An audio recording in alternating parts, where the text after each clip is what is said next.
research evidence that phonics instruction has significant benefits for children learning to read, but one that phonics skills are necessary in order to learn to read. They are not sufficient in their own right. Phonics must be integrated with the development of phonics awareness, fluency, and text reading comprehension skills. More recently, Groverson et al. 2006 was also concluded that there is evidence to suggest that systematic phonics should be a routine part of literacy teaching, that all teachers should have their repertoire of pedagogical skills. However, they also concluded that this should be with a broad literacy curriculum.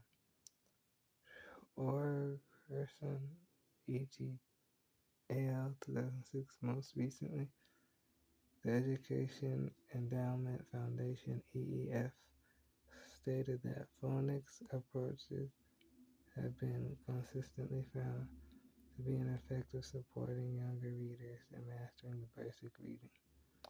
Research suggests that phonics is particularly beneficial for younger learners, 4 to 7 years old, as they begin to read.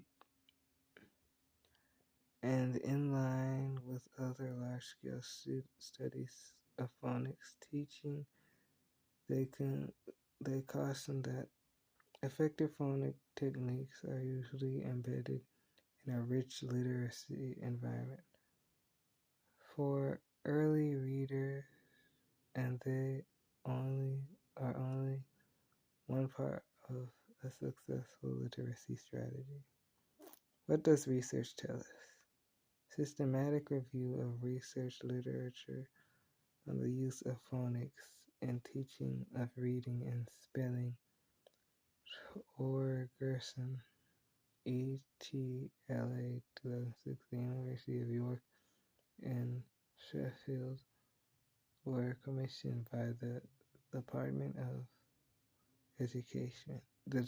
for Education and Skills, DFES, to conduct a systematic review of experimental research on the use of phonics in teaching for reading and spelling. The review entailed a systematic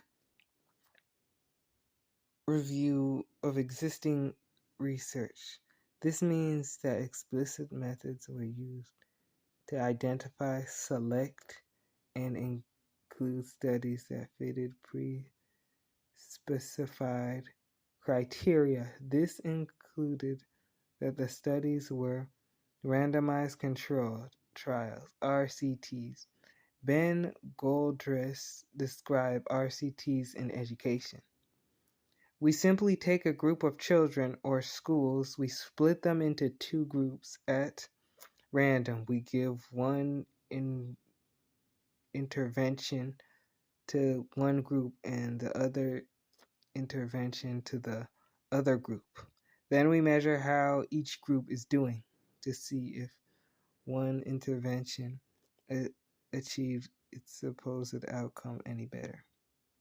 The aims of the review were to investigate and compare the effectiveness of different approaches to initial teaching of reading spelling. The review questions were as followed. How effective are different approaches of phonics teaching in comparison to each other, including the specific area of analytic versus synthetic phonics? How do different approaches impact on the application of phonics in reading and writing, including beyond the years? Is there a need for to differentiate between phonics for reading and phonics for spelling? What proportion of literacy teaching should be based on the use of phonics?